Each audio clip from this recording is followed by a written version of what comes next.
계시록 17장입니다.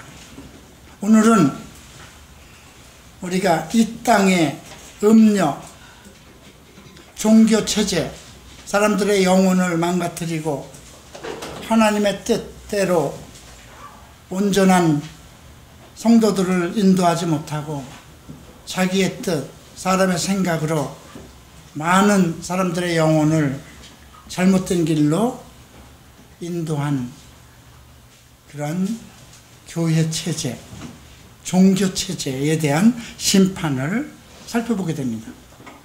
19장에서 우리는 또 인간을 하나님의 나라가 아닌 세상의 상업주의로 사람들로 하여금 어떤 일의 짐승이 되도록 자기의 정욕과 먹고 살아가는 일로 노예를 삼고, 그리고 어떤 세상의 그 화려함과 능력에 취하도록 하는 상업주의에 대한 심판이 18장에서 이어집니다. 그리고 19장에서 우리는 우리의 신랑 되시는 예수 그리스도를 만나게 되고, 또 그 현장에서 내가 어떠한 모습인가를 보게 됩니다.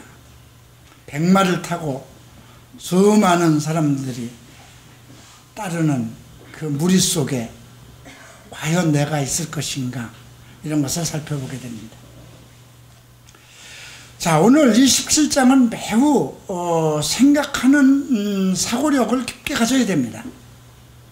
그리고 많은 성경 해석자들이 해석을 하면서도 그것이 과연 확실한 것인가? 이렇게 확증할 수 없는 그런 내용이기도 합니다. 오늘 제가 여러분들 앞에 이 17장을 언급하면서도 과연 이것이 우리가 정평으로 받아들일 수 있는 그런 내용인가 할 정도로 상당히 쉽지 않은 그런 내용들입니다. 우리가 요한이 이 글을 썼을 때에 그 현실 속에서 이 글이 만약에 그 현실 속에 자기가 살아가고 있는 그 전 세계를 통치하고 있는 어느 왕을 지칭하는 거라면, 그 왕의 체제들, 그 황제의 통치자의 체제를 건드릴 수 있는 거라면 내용을 어떻게 썼을까 한번 생각해 봐야 돼요. 지금은 뭐 인권이 발달되고 우리가 모든 사람들에게 알 권리가 있고, 그래서 무엇이든지 다 밝혀야 되고 거짓된 것, 더러운 것, 악한 것 다 드러나는 세상이 되었지만, 그 당시는 통치자의 어떤 그 지배를 벗어날 수 없는 그런 세상이었습니다. 그래서 우리가 그런 것들을 좀 감안하고 17장을 좀 생각해 봐야 될 것 같습니다.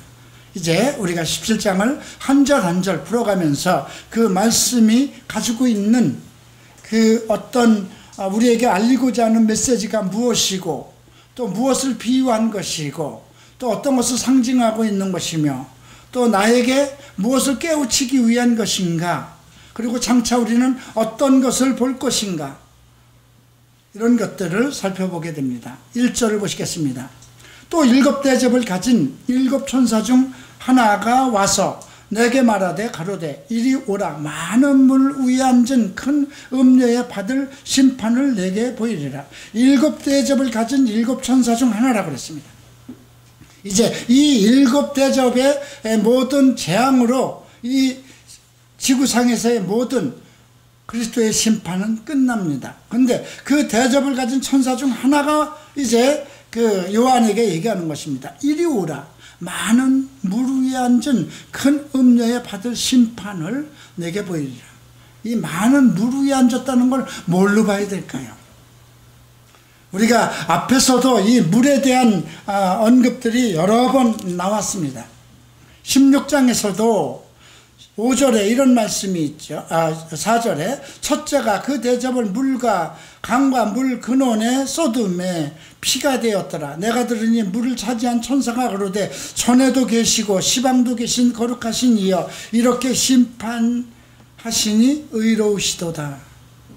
저희가 성도들과 선지자들의 피를 흘렸으므로 저희로 피를 마시게 하신 것이 합당하니이다. 이것이 그 일곱 대접, 일곱 재앙의 대접을 가지고 있는 그 천사 중에 셋째가 행한 일에 대한 내용들, 그리고 그에 대한 해설이 언급되어 있습니다. 물을 차지한 천사라고 그랬습니다. 근데 물을 강과 물의 근원에다 쏟았다고 합니다. 예수님은 우리에게 하늘로부터 오는 생수, 성령에 의해서 흐르는 성령의 강으로 여러분들을 초대하고 생수를 마시게 되기를 원합니다. 목마른 자들아 모두 내게 오라. 내가 값없이 너희에게 생수를 주리라 말씀하셨습니다. 과연 여기서 나오는 물의 근원이라든가 강이라든가 무엇을 언급하는 것일까요? 오늘 큰 물, 많은 물 위에 앉은 큰 음료는 과연 무엇을 뜻할 것일까요? 성경에서는 여자에 대한 비유가 많이 나옵니다. 바울도 갈라디아서에서 두 여인에 대한 비유를 했습니다. 아브라함에게 두 아들이 있는데 한 아들은 계집 중에서 낳고 한 아들은 약속의 아들로서 사라를 통해서 난 것. 그는 하늘에 있는 우리의 어머니라 이런 칭호까지 합니다. 또 우리가 12장에서는 어떤 내용을 보았냐면 12장 1절에서는 하늘에 큰 이적을 보이니 해를 입은 한 여자가 있는데 그 발 안에는 달이 있고 그 머리에는 12별의 면류관을 썼더라 했습니다. 과연 이 여인은 누구일까요?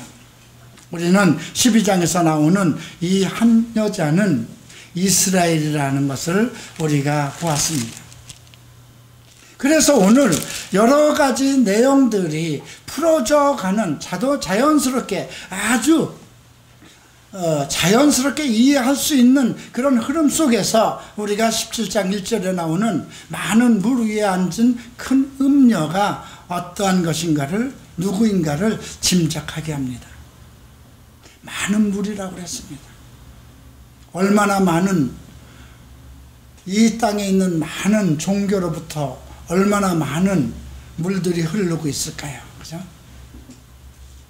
우리가 에스겔서 47장을 보면 성전 문지방에서 흐르는 그 물이 졸졸졸졸 흐르면서 그 성전을 돌아서 강을 이루고 그 강은 아라바까지 이르는 큰 거대한 바다에까지 이르릅니다. 근데 이 바다는 이미 죽어서 그 죽어있는 그 바다를 살리기 위해서 성전 문지방에서 흘러간 그 물이 결국 바다의 물을 소성한다고 그랬습니다. 그리고 그 강가를 1천척, 2천척, 3천척 이제 우리가 들어갔을 때 이제 4천척이 이르렀을 때 우리가 건널 수 없는 큰 깊은 강이 되어서 주께서 그를 이제 강가로 이끌어냅니다.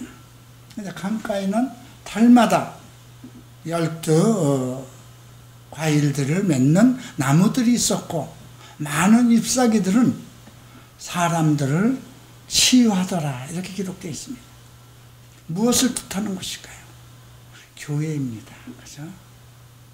달마다 열매를 맺는 12 나무들이 있고 오늘 계시록 마지막 장에도 그러한 말씀들이 또 있는데 한번 이해를 돕기 위해서 22장을 보시겠습니다. 또 저가 수정같이 맑은 생명수 강을 내게 보이니 하나님과 및 어린 양의 보호자로부터 나서 길 가운데로 흐르더라. 강 좌우에 생명나무가 있어 12가지 실과를 맺히되 달마다 그 실과를 맺히고 그 나무 잎사귀들은 만국을 소성하기 위하여 있더라. 이것이 에스겔서 47장에도 그대로 나오는 내용을 축소한 것 같이 보입니다. 수정같이 맑은 생명수의 강이라고 했습니다.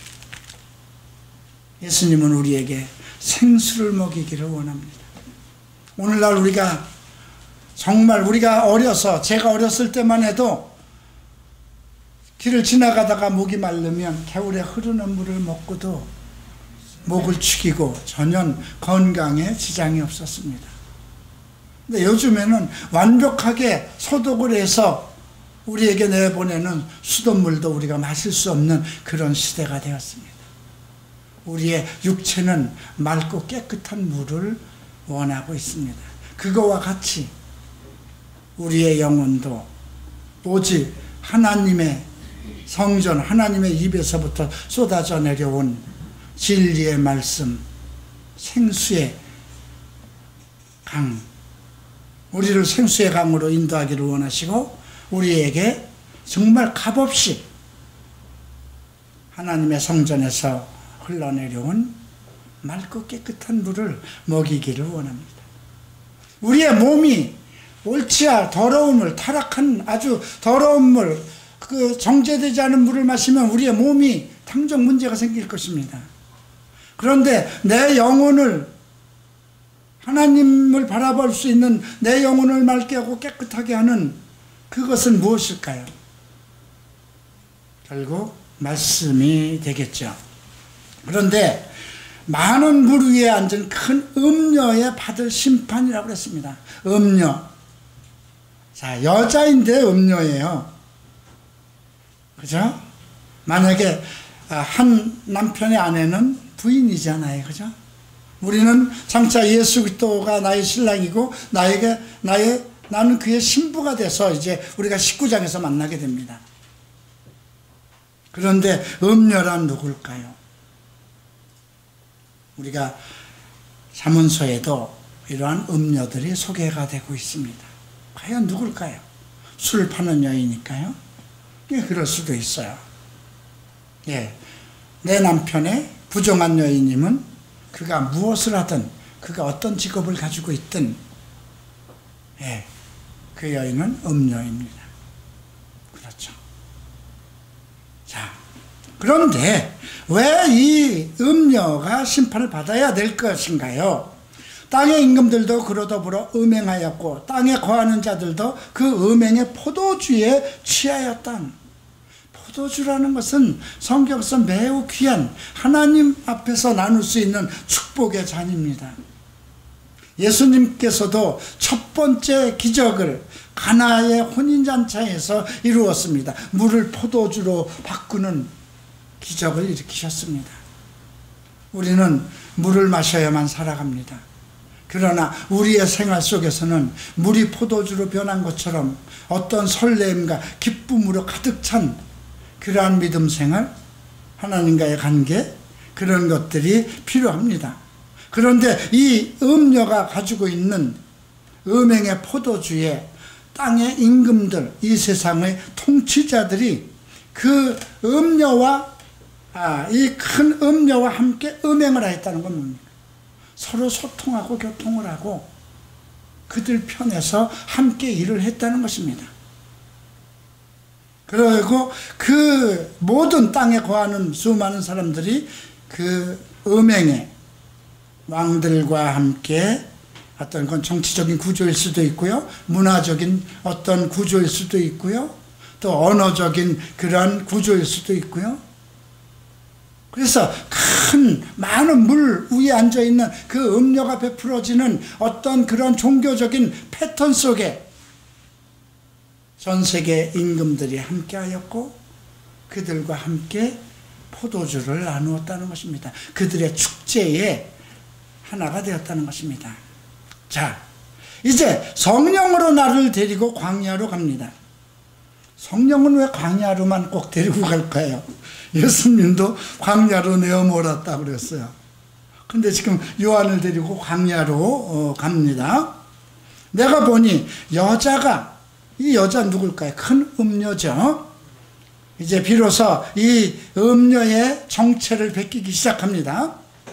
붉은빛 짐승을 탔는데 그 짐승의 몸에 참남된 이름이 가득하고 7머리와 10뿔이 있으며, 참 점점 이해할 수가 없어요. 예, 붉은빛 짐승을 탔다고 그랬습니다. 붉은빛 짐승. 붉은빛이라는 것은, 자, 우리도 지금 붉은 것을 깔아놨는데 이걸 걷어버려야 할지 걱정입니다. 테이블도 지금, 우리 의자도 지금 붉은 빛인데, 예. 최근에 어떤 붉은 색깔을 자기네 당의 깃발로 했던 그 당이 망하고 나서 지금 색깔을 또 다른 걸로 바꿨죠. 우리가 붉은 빛 하면 붉은 광장이 생각납니다. 그죠? 중국을 본다든가 또 북한을 보고, 그래서 다 어떤 붉은 것들이 상징이 됩니다. 일본도 마찬가지입니다. 그런데 붉은빛 짐승을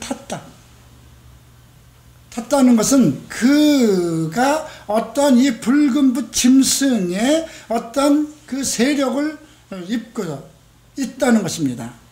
근데 그 짐승의 몸에는 참담된 이름이라는 건 무엇일까요? 하나님과 관계된 경건에 속한 것입니다. 그러니까 하나님에게 욕된, 만약에 내가 예수야 이렇게 얘기하면 그건 참남된 사람이에요. 그죠? 어느 이 땅에 있는 어느 목사가 나는 정말 내가 성령이야, 내가 예수님이야, 내가 장차 오기로 했던 사람이야 이렇게 얘기하면 그건 참남된 사람입니다. 그죠? 참남된 이름들이 가득하 있다는 것입니다. 이건 하나님을 반역하는, 하나님을 거역하고 하나님을 비방하고 하는 그런 많은 것들이 그들이 가지고 있었다는 것이죠. 그리고 일곱 머리가 나오네요. 일곱 머리. 이게 성경에서 보면 우리가 계시록 1장에서 일곱 뼈를 쥔 그분, 예수 그리스도죠. 일곱 뼈를 쥔 분이라고 그랬어요. 일곱이라는 건 완전 숫자입니다. 근데 일곱 머리라는 건 아무도 거역할 수 없는, 하나의 어떤 지혜라고 할 수도 있고요. 그죠? 우리가 모든 지혜와 모든 생각이 머리에서 나옵니다. 참남된 이름을, 그 짐승, 붉은빛 짐승이 그 몸에 그 짐승을 타고 있는데, 그 짐승의 몸에는 참남된 이름, 거역하는 이름으로 가득 차고, 그리고 일곱 머리, 완전한 나름대로 인간으로서의 갖춰야 할 최고의 지혜를 갖고, 그리고 10뿔이 있다고 합니다. 뿔은 권세를 나타납니다. 자, 무엇일까요?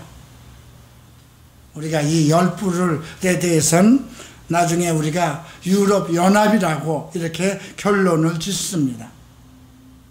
자, 이제 그것을 더 세밀하게 4절부터 풀어나가죠. 그 여자는 자줏빛과 붉은빛 옷을 입고, 자, 여러분 혹시 그 교황이 이렇게 미사하는 그런 집전 같은 걸 보았습니까? 옛날 그 고대 로마에 관한 그 영화들을 보면 그 왕들이 걸치고 나오는 옷들은 거의 다 붉은색 아니면 자주색입니다. 그죠? 참 이 자주색도 내가 참 젊어서는 좋아했던 색인데, 황제의 색깔이라고 그러죠. 근데 자줏빛과 붉은빛을 빛 옷을 입고 금과 보석과 진주로 꾸미고 손에 금잔을 가졌는데 가증한 물건과 그 음행에 더러운 것들이 가득 찼더라. 가증이라는 건 뭘까요? 하나님 보시기에 가증하다. 하나님이 혐오하시는 것들, 자기 이름을 높이는 것, 하나님을 대변할 자가 자기의 이름을 높인다든가 했을 때 그는 가증한 사람입니다. 성경에 가증하다는 말은 여러 가지로 나와 있습니다. 그래서 그 유대교의 율법석에는 가증한 자들은 전부 다 돌로 쳐 죽여야 되는 그런 율법으로 다스렸습니다. 그러니까 이 지금 짐승이 어떠한 그 형태고 어떠한 모습이고 어떠한 권력과 세력을 가지고 있는지, 그런데 그 짐승을 위에 탄 것이 음녀라는 것이죠. 그러면 이 짐승이 이렇게 되기까지는 누구의 영향이 있었다는 겁니까? 많은 물 위에 앉은 그 음녀의 어떤 영향으로 하나의 이것을 그 세계를 이끌어가는 통치자면 그 통치의 모든 세력들이 그 종교적인 체제 속에서 잘못되어졌다는 것을 우리가 알 수 있습니다. 5절 봅니다. 그 이마에 이름이 기록되어 있으니, 이마에 이름이 기록되어 있다는 건 뭘까요? 그의 인격을 얘기하는 것입니다. 예. 우리의 이마에 무엇이 기록되어 있어야 될까요? 예수가 있어야 되죠. 그죠? 누구든지 그의 얼굴을 보면 예수가 나타나야 돼요. 그런데 그 이마에 이름이 기록되어 있으니 비밀이라고 그래서 신비한 건 뭘까요? 영적인 것이죠. 예. 큰 바벨론이라는 것이 나오네요.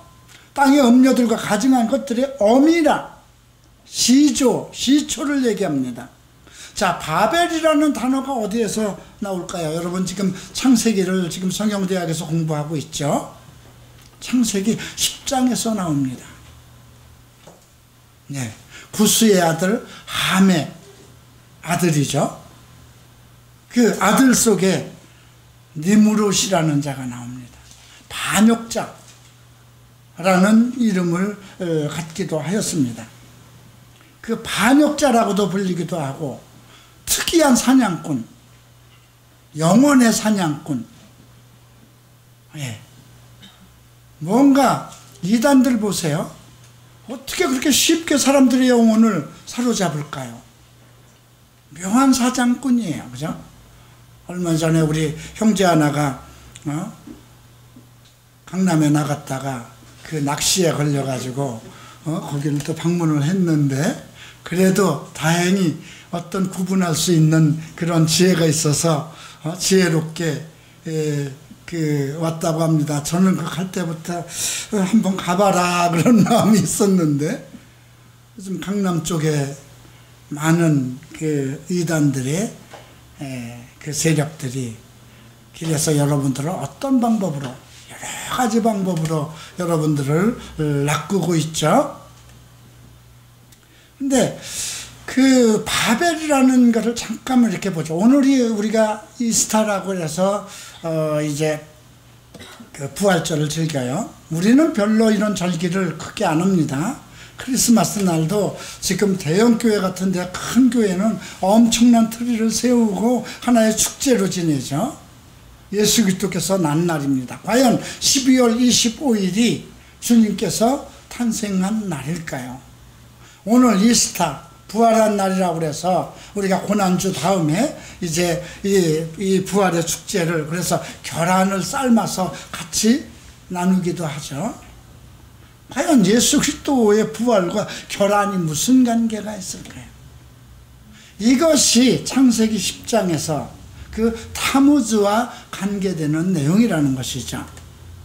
여러분들 그 세미라미스라는 하늘의 그러니까 타무스의 어머니예요. 그를 가리켜서 그를 하늘의 여왕이라고 얘기를 합니다. 근데 그 아들이 이제 그 사냥을 좋아해서 바닷가 쪽으로 사냥을 나갔다가 해일에 밀려서 이제 그 멧돼지를 만나서 받쳐 죽었다 그럽니다. 그래서 그 아들을 놓고 그 이제 미스가 이제 그 하나님 앞에 제단을 쌓고 이제 제물로 드렸는데 살아났다 그러죠. 사흘 만에. 그래서 상록수를 세우고 한 크리스마스 12월 25일이라는 것이 탄생되고, 그 이스터라는 것이 그 이제 타무즈가 부활한 그 날을 중심으로 해서, 근데 타무즈의 생일이 12월 25일이었고 그 다음에 그 이스타가 그가 부활한, 그가 살아난 그 날을 이스타라고 해서 쭉 그 역사 속에서 내려왔던 거예요. 여러분, 이스라엘의 율법이 지금까지 쭉 내려왔듯이 이 땅에 인간이 있은 후로부터 있는 모든 역사들이 지속해서 내려왔습니다. 우리가 가인의 족보가 시작되고 있고요. 창세기 5장에서는 또 믿음의 사람들의 그런 그 하나님의 아들들의 족보가 이어내려오고 있습니다. 우리 민족만 해도 어떤 단군이라는 가상된 인물로부터 해서 대한민국의 민족이 쭉 역사 속에 남아 있습니다. 그죠?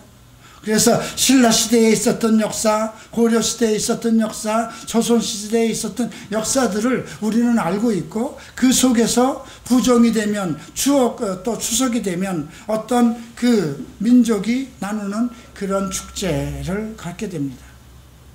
일본은 그냥 무슨 날만 되면 그 맞절이라는 그러한 그 신사를 중심으로 엄청난 각 지역 그리고 전국적인 그런 축제가 이루어지고 있습니다.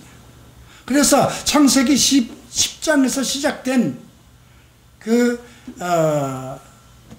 세미라미스가 만들어낸 타무주의 그 어떤 탄생일, 그리고 그가 죽음에서 부활했다고 한 이스타가 지금까지 교회 안에 들어와 있습니다. 그게 교회에 들어온 때가 언제일까요? 많은 물들을 언어와 민족과 이것을 하나로 만들기 시작한 그 역사부터 시작됩니다.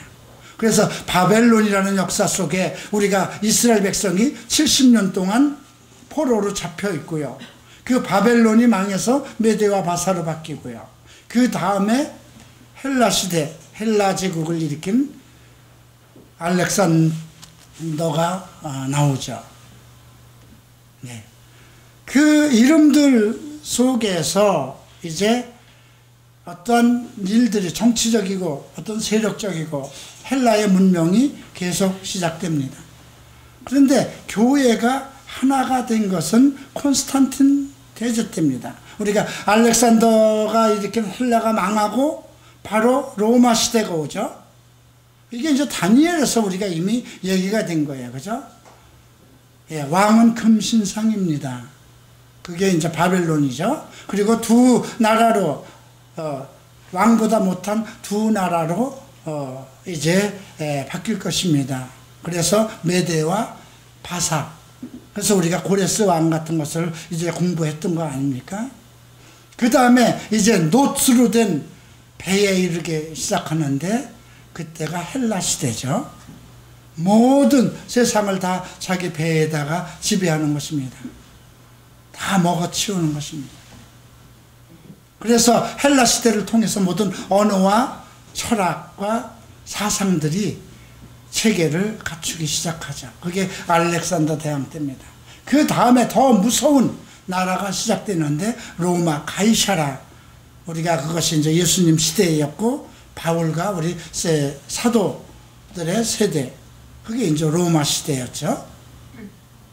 그리고 마지막에 나오는 것이 무엇일까요? 열발가락의 시대. 오늘 열불이 소개되고 있습니다. 그리스가 마지막으로 들어가면서 10개의 어떤 공동체가 구성이 되었고요. 지금은 25개국의 연합국이 되었습니다. 이제 영국이 블랙시트인가요? 그런 거부를 해서 지금 여러 가지로 유럽에서 문제가 많이 일어나고 있죠. 자, 이런 것들. 그래서 비밀이라, 큰 바벨론이라. 그러니까 이게 100년 전, 200년 전만 해도 이런 내용들을 이해할 수가 없었던 거예요. 그죠? 예, 유럽 연합이라는 것이 생겨지지 않은 때에는 이해가 안 되는 거였잖아요. 그죠? 열불은 도대체 무엇일까? 예. 자, 이제 6절 봅니다. 또 내가 보매 이 여자가 성도들의 피와 예수의 증인들의 피에 취하인지라. 내가 그 여자를 보고 기이 여기고 크게 기이 여기느라. 근데 이것은 참 여러분들의 이해가 필요해요. 물론 바벨론 시대에 엄청난 유대인이 죽었지. 그런데 그때 예수의 증인들이 있었나요? 없었나요? 그때는 없었어요. 그죠? 여기서 성도들은 누굴까요? 성도들은 이스라엘 백성들입니다. 유대인들입니다. 또 예수의 증인들의 피는, 이거는 예수 그리스도 이후의 교회 성도들을 얘기하는 겁니다. 근데 이 여자가 성도의 피와 예수의 증인들의 피에 취했다는 것은 교회 역사 속에서 일어난 문제를 얘기하는 겁니다. 그게 언제 일어났나요? 콘스탄틴 대제가 그 어머니가 하나님을 믿기 시작하면서 그가 개종을 해서 이제 교황이 됐죠. 그래서 예수 그리스도의 교회가 국교화되는 것입니다. 로마의 그 자리에 누구를 앉혔습니까? 베드로의 족보를 얹어놨습니다. 그리고 그들의 말을 듣지 않는 모든 사람들은 모두 죽였습니다. 그래서 교회 역사 250년 동안 600만 명이 순교를 당했다고 합니다. 국가교회 체제에서 콘스탄틴 대제의 그 뿌리 속에서 250년 동안 600만 명이 순교를 당했다고 합니다. 그래서 우리가 지금 이제 점점 그 한 절 한 절을 내려가면서 이 음녀, 이 여인, 이 누구인가를 지금 그 비밀이 하나하나씩 벗겨져 내려가는 것입니다. 7절 봅니다. 천사가 가로되 왜 기이 여기느냐, 왜 기이 여겼을까? 지금 알 수 없는 내용이잖아요. 지금 사도 요한은 이해할 수 없는 내용이에요. 그죠? 어떻게 교회라는 것이 하나님의 백성, 예수 그리스도의 성도들을 이렇게 무참하게 죽일 수 있어? 이해가 안 되는 거잖아요. 그죠? 내가 여자와 그의 탄 바 7머리와, 다시 위에 언급되어 있는 7머리가 나오죠. 10뿔 가진 짐승의 비밀. 이제 여자의 비밀이 아니라 짐승의 비밀에 대해서 얘기를 합니다. 7머리와 10뿔이죠. 7머리는 그냥 그렇게 생각하면 될 것 같아요. 완전한 인간의 지혜를 가지고 있는 어떤 세력. 10뿔은 유럽 공동체로 보는 것이 맞습니다. 그리고 짐승의 비밀, 적그리스도의, 우리가 이미 9장에서부터 그런 내용들을 많이 보아왔어요. 자, 이 짐승 적그리스도가 실체를 우리는 이제 27장에서 하나하나 벗겨보는데요. 8절 봅니다. 내가 본 짐승은 전에 있었다가 시방 없으나 장차 무적갱으로부터 올라와 멸망으로 들어갈 자니 땅에 거하는 자들로부터로서 창세로부터 생명책에 농명되지 못한 자들이 이전에 있었다가 시방이 없으나 장차 나올 짐승을 보고 기이 여기더라. 기이 여겼다는 것은 정말 이해할 수 없는 그 상황인 거예요. 그런데 계속해서 그 말이 나와요. 전에는 있었다가 지금은 없으나 장차 나올 짐승. 근데 이 무적갱으로부터 나온다고 그랬죠. 근데 이 무적갱에 대한 설명이 계시록에서 먼저 있었어요. 어딘가요? 9장이죠. 잠깐 9장을 볼까요? 9장 5째 천사가 나팔을 불매 내가 보니 하늘에서 땅에 떨어진 별 하나가 있었어요. 별이라는 것은 어떤 특정한 거, 예수님 손에도 7별이 있었어요. 그죠? 천사를 지칭하기도 합니다. 별 하나가 있는데 저가 무적갱의 열쇠를 받았다고 합니다. 그리고 이제 무적갱에서 올라온 짐승이 소개가 되고 있고요. 그 다음 12장을 또 봅니다. 자, 12장에 보면 3절에 하늘에 또 다른 이적이 보이니 보라 한 붉은 용이 있어 머리가 7이요 뿔이 10이라. 같은 얘기죠. 해석을 지금 17장에서 우리가 이해가 하기 쉽게 풀어놨어요.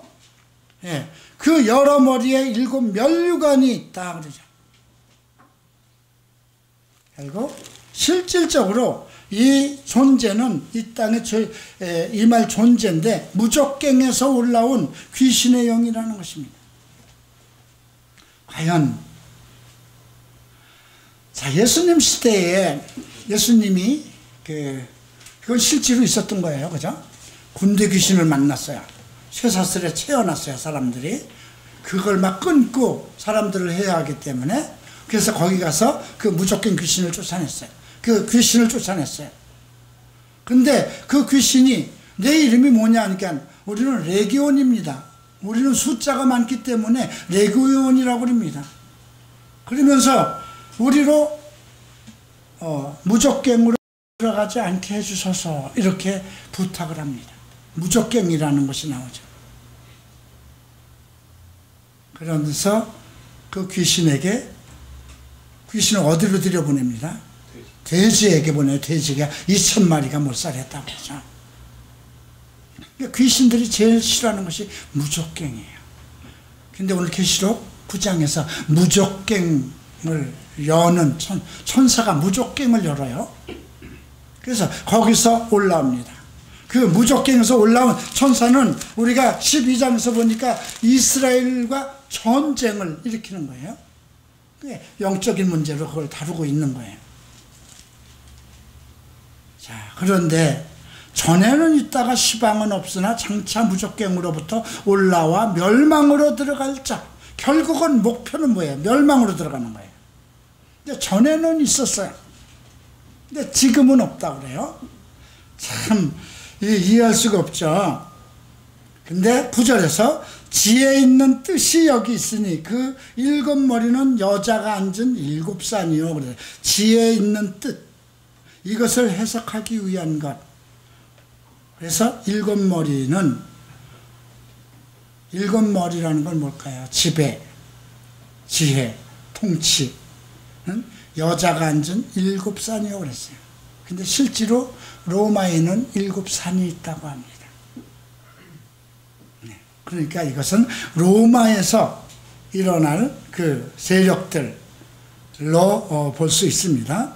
7왕이라, 그리고 7산이요, 또 7왕이라고 그랬어요.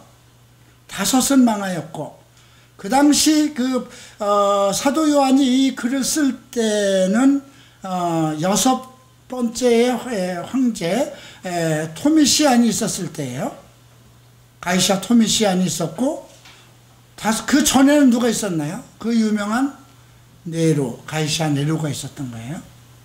네로는 상당히 머리가 영리했다고 그럽니다. 건축가였다고 그러고요. 그런데 그가 어떻게 정말 이스라엘 민족을 모두 정말 죽이는 그런 일들을 했는지. 근데 그게 5번째고요. 6번째가 이제 지금 사도 요한이 살고 있는 그 토미시안 그때입니다. 근데 지금 이걸 한번 생각해 보죠. 7왕은 7왕인데 5은 망했어요. 망했다는 건 이제 없어졌다는 거예요. 근데 하나는 남아있어요. 네. 근데 다른 일은 아직 이르지 않았다. 그러니까 이제 6이 되고 7째가 되는 것이고, 이러면 반드시 잠깐 동안 계속되리라. 예. 근데 전에 있다가 시방 없어진 짐승은 8째 왕이니, 네, 7째 8째 왕인데 7 중에 속한 자라는 거예요. 이 얘기 참 쉽지 않죠. 자, 5은 망했어요. 하나는 지금 있어요. 그죠? 예. 그리고 하나는 아직 안 왔어요. 앞으로 하나가 더 있을 거라고 그랬어요. 네. 근데 그가 이르면 반드시 잠깐 동안 계속되리라. 전에 있다가 시방이 없어진 짐승, 이건 8째 왕이니 7 속에 속한 것이다. 결국은 로마의 통치 속에서 나온다는 거예요. 자, 그 핏줄을, 우리가 만약에 단군의 핏줄을 이어가지고 나와 있다고 그러면 어떻게 얘기를 할까요? 이제 앞으로 적그리스도의 체제가 이제 10불의 어떤 그 유럽 연합의 어떤 세력 속에서 나오는데, 그 짐승 지휘자는 누구냐, 이런 얘기가 됩니다. 어떤 학자들은 이거를 또 이렇게 이해를 합니다. 7이었다가 나중에 8이라고 얘기하는 것을, 처음에 이스라엘과 대적해서 일어난, 이스라엘을 대적한 음료, 그 세력의, 이스라엘을 죽이고자 하는 그 세력의 나라는 어디였나요? 바벨론부터 시작합니다. 그죠? 자, 바벨론이 있고, 그 다음에 메데가 있고, 그 다음에 바사가 있고, 그 다음에 알렉산더가 일으킨 헬라가 있고요. 그 다음에 가이사라를 세운 로마가 있습니다. 로마 시대에서 누가 나왔을까요? 교황이 나왔죠. 교황. 지금도 있어요? 없어요?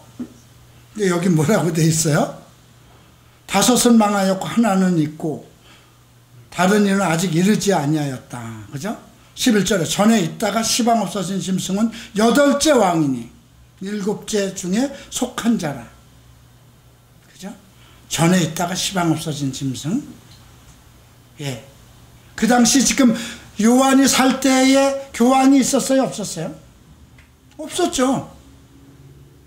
그때 아직 콘스탄틴 대제가 교회를 국교화하기 전이잖아요. 그죠? 그때는 토미시안, 네로 다음에 토미시안 황제가 황제로 있었을 때였거든요. 그러니까 지금 천사가 지금 그 사도 요한에게 얘기한 이 시점에서 이 문제를 생각하면, 그래서 로마 시대에서 6번째로 나타나는 것이 교황입니다. 교회를 타고 앉아있죠. 그리고 엄청난 6절에서 나오는 성도들의 피와 예수 그리스도의 증인들의 피에 취해 있다는 것을 우리가 그 시대로 볼 수가 있죠. 자, 이제 12절 봅니다. 내가 보던 열뿔은 열왕이니 아직 나라를 얻지 못하였으나, 그죠? 사도 요한 때는 아직 나라가 없었어요. 유럽 연합이 나타나지 않았어요. 다만 짐승으로 더불어 임금처럼 권세를 일시 동안 받으리라. 짐승은 적그리스도입니다. 세계의 대통령이 될 자를 얘기하는 것입니다. 그는 유럽 연합을 타고 있고, 그리고 그 근본 세력을 이룬 것은 하나의 종교 체제 위에 앉아 있다고 생각하면 되시겠습니다. 저희가 한 뜻을 가지고 자기의 능력과 권세를 짐승에게 주더라. 그죠?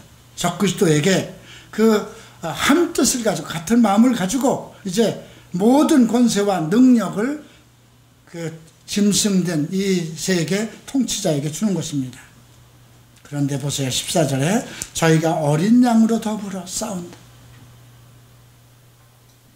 이스라엘과 싸웁니다. 하나님의 어린 양은 항상 이스라엘입니다. 우리를 가리켜서도 하나님의 어린 양이라고 그러죠. 하나님 앞에 우리의 죄를 짊어지고 가실 분은 누군가요? 예수 그리스도입니다. 그래서 세례 요한이 하나님의 어린 양을 제자들에게 소개했죠. 예, 어린 양으로 더불어 싸우리니 어린 양은 만주의 주여 만왕의 왕이시므로 저희를 이기실 것이요. 하나님의 세력이 그때에도 남아있습니다. 이스라엘이 남아있습니다. 또 그와 함께 있는 자들, 곧 부르심을 입고 빼내심을 얻은 진실한 자들은 이길. 이것은 그때나 이때나 세세토록 동일한 것입니다. 창세 이래로 어린 양의 그 생명책에 기록되어 있는 모든 사람들은 그들이 죽어도 살아있는 것입니다. 그래서 항상 그와 함께 있는 자들, 곧 부르심을 입고 빼내심을 입은 진실한 자들은 이깁니다. 지금도 마찬가지입니다. 여러분들이 어떤 음료, 종교 세력, 잘못된 가르침, 그걸 타고 그 세력 속에 있느냐, 아니면 어린 양의 생수 속에서 어린 양의 인도하심을 따라가서 어떤 진리의 강, 생수의 강 속에 있느냐에 따라서 여러분들이 이 세상을 넉넉히 이길 것인가 아니면 멸망으로 들어갈 것인가가 결정되는 겁니다. 15절 봅니다. 또 천사가 내게 말하되 내가 본 음녀에 앉은 불은 백성과 무리와 열국과 방언이라고 그랬습니다. 음녀에 앉은 물을 이제 설명하죠. 그것이 1절에서 언급된 거잖아요. 그죠? 많은 물, 도대체 이게 누구야? 음녀가 앉은 물은 뭐야? 백성과 무리와 열국과 방언이라고 그랬어요. 모든 나라, 모든 백성, 모든 열국, 모든 말들을 지배하고 있는 것. 종교밖에 없어요. 그죠? 자, 우리가 어떤 이념이나 체제 같으면 김정은 있고 우리가 따라가지 않아요. 그죠? 중국의 사상, 어떤 그 사회주의 이념을 우리가 따르지 않아요. 그죠? 그러나 여기서 보면 백성과 무리와 열국과 방언, 모든 말, 각 나라 말들을 통합적으로 연합할 수 있는 세력은 불교가 그렇게 할까요? 이슬람이 그렇게 할까요? 아닙니다. 아직도 살아있는, 전에는 없었다가 지금은 있는 뭘까요? 가톨릭이지 않을까요? 아직도 거기에는 교황이 있습니다. 그죠? 아직은 그가 세력을 얻지 못했지만 만약에 유럽 공동체 모든 세력에서 그 모든 힘을 그에게 세계를 통치할 수 있는 권세와 능력을 준다면 어떻게 달라질까요? 달라지겠죠. 16절 내가 본 바 이 열불은 짐승이 음료를 미워하여 망하게 하고 벌거벗게 하고 그 살을 먹고 불로 아주 차리라. 이건 뭐예요? 토사구팽행하는 거예요. 사탄은 항상 이용하고 죽입니다. 사탄은 여러분들에게 어떤 유혹의 덫을 넣습니다. 먹어, 마셔봐, 즐겨봐. 그리고 그를 이용해서 많은 사람들을 또 유혹합니다. 도구로 씁니다. 다 쓰고 나면 그를 버립니다. 우리가 정치 구조 속에서도 이런 것은 오늘날 나타나고 있죠. 그런데 벌거벗겨 버리고 미워하고 살을 먹고 불로 아주 살라버립니다. 그러니까 종교체제가 그들 속에서 결국은 없어지는 거예요. 17절 하나님이 자기 뜻대로 할 마음을 저희에게 줬어요. 야, 이제 네가 종교대의 그 체제 속에 있을 필요가 없어. 그 음료 필요 없어. 너희가 하면 돼. 그 왕이 다 가지고 있고 그 열불과 함께 그 권세 속에 있으니까 자기 뜻대로 할 마음을 저희에게 주사 한 뜻을 이루게 하시고 저희 나라를 지금까지는 뜻이 안 맞아요. 지금 영국하고도 다 연합국이 서로 뜻을 달리하고 있어요. 계속 분쟁이 일어나요. 우리가 영국처럼 나가야 될 것인가, 아니면 뭐 터키나 어디나 다 또 그런 데로 또 들어오려고 애쓰는 그러한 그 조짐이고요. 그런데 한 뜻 한 마음을 갖게 하시고 저희를 짐승에게 주게 하시어 하나님의 말씀이 응하기까지. 하나님의 말씀이 응한다는 건 뭘까요?